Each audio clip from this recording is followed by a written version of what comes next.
This road is officially the B161. Our aim is to recall well-documented history and point out some of the significant places and buildings on a short stretch of this highway, through a landscape fought over by competing forces in time past. Welcome to St Michael's Church of Ireland in Clonoe, the parish church of a parish whose origins go back to the Middle Ages. There is no particular spot called Clonoe, but it is the name of the parish in both the Roman and in the Reformed tradition. The road that we'll be looking at can date right back to the 17th century at the very least. We'll take a look now inside the church building itself.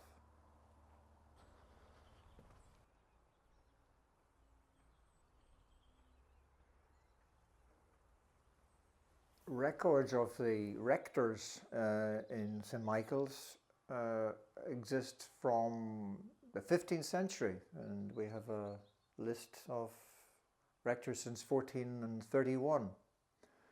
Names like O'Loughlin, McCawell, or McCall, or indeed otherwise known as Campbell, O'Cullion, Cullens, O'Burns, Campbells again. And then at the time of the Reformation, we see names such as Lee, Maxwell, Dara, Nesbitt, Dalgarno, and so on. And that list takes us right up to 2019. St Michael's is also blessed in having, in Wilfred James Dilworth, a local historian of huge energy and knowledge, and one of his most invaluable books is a history of St Michael's, published recently. The gravestone inscriptions in St Michael's reflect the different traditions, native Irish and settler English, all equal in death. Thomas Gray, in his famous poem An Elegy in a Country Churchyard, described headstones as being the short and simple annals of the poor. And yet every so often there are headstones which speak out perhaps more. And this is one. This is clearly a very elaborate piece. The carving, the intricacy, and it's erected to a Patrick Byrne, who was a stonecutter at the canal. It's an 18th century gravestone. It's hugely worked, and it's in remarkable condition given its age. And not only that, but on the reverse is equally an elaborate carving of the tools and instruments used by masons, a man who worked at the Cull Island Canal in the days when coal was going to be the answer to Dublin's fuel crisis. On this roadway at the beginning of July in the year 1602, soldiers commanded by Charles Blount, Lord Mountjoy, marched towards Brocka to the beat of a drum. On their commander's orders, they had already destroyed the inauguration seat of the O'Neill at Tullahog and launched an attack on a fortified Clonoe, that's an island dwelling on Rochan Loch. Looking eastwards, we have a remarkable view of Loch Ness, and this in a sense provided a defence for Hugh O'Neill in the 9 Years' War against the Crown forces. And all along the western shoreline of the loch, we still have examples of earthworks, fortifications, which were erected during the 9 Years' War. And this very spot here, where Clonoe Church stands, has also been identified as an area which saw fortifications, earthworks during this period. And it's clear why, because it affords a view right across the loch. Quite a few of the gravestones are clearly from a Catholic perspective, readily identifiable with this IHS cross superimposed over the H. And this is taken to stand for Jesus, Jesus, hominum salvator, Saviour of mankind.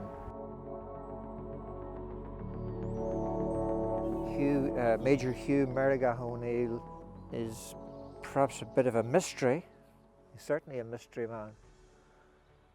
We don't know who he was. He may have been a great-grandson of Hugh O'Neill, Earl of Tyrone. And he is active as a military person in the 17th century, and he's active in the area around Points Pass in County Armagh. Mergaugh. That's Hugh Mergaugh O'Neill. We will return to the Peace of St. Michael's, but not until we follow Mountjoy's troops on their march to Brocka and the banks of Sweet Loch Ness. Welcome to the ruins of Mountjoy Castle after the Lord Deputy Charles Blunt, Lord Mountjoy, and it dates from the early years of the 1600s. This castle looks across the Loch Ness in the direction of County Antrim. It's from that direction and from that location that troops came across the loch and established an earth fort. But I'm exhorting you to use your imagination. Of the castle, we can see that little enough seems to remain. The reason is not that this castle was destroyed by cannon fire or aerial bombardment, but it was deliberately made inhabitable by the Commonwealth, the parliamentary forces, much later in the 1640s.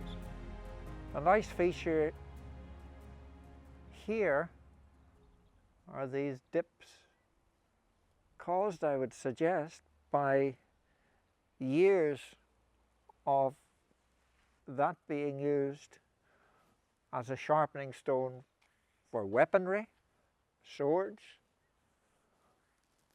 or for scythes, whatever it is,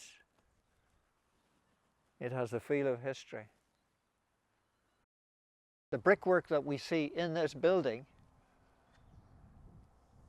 has been made on site. It's Tudor brick, and any modern restoration is clearly defined and differentiated from this.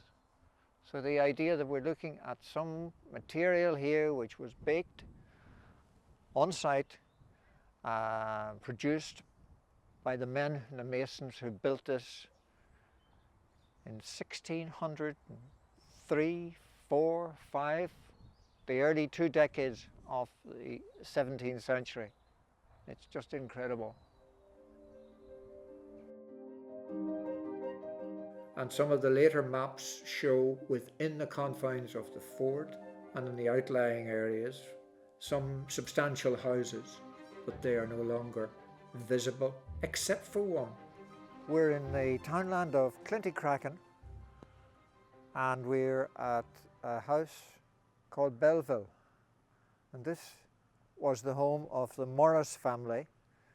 And above my head you'll see a date stone from 1682, which has been authenticated as being an integral part of the building. So the building itself dates from at least from the last section of the 17th century. The building is a remarkable instance of a fortunate survival, partly because of the, well, we might suggest because of the tradition that it is a haunted building, and that over in my left, in a field, is the spirit of a lady who mysteriously, or perhaps deliberately, died on the premises. What we have here in the parish of Clonoe is a glimpse into the past, a window not necessarily all that wide, and whose panes of glass in fact may be quite steamed over. We have a glimpse into a world which is more violent and more precarious than the world we inhabit today.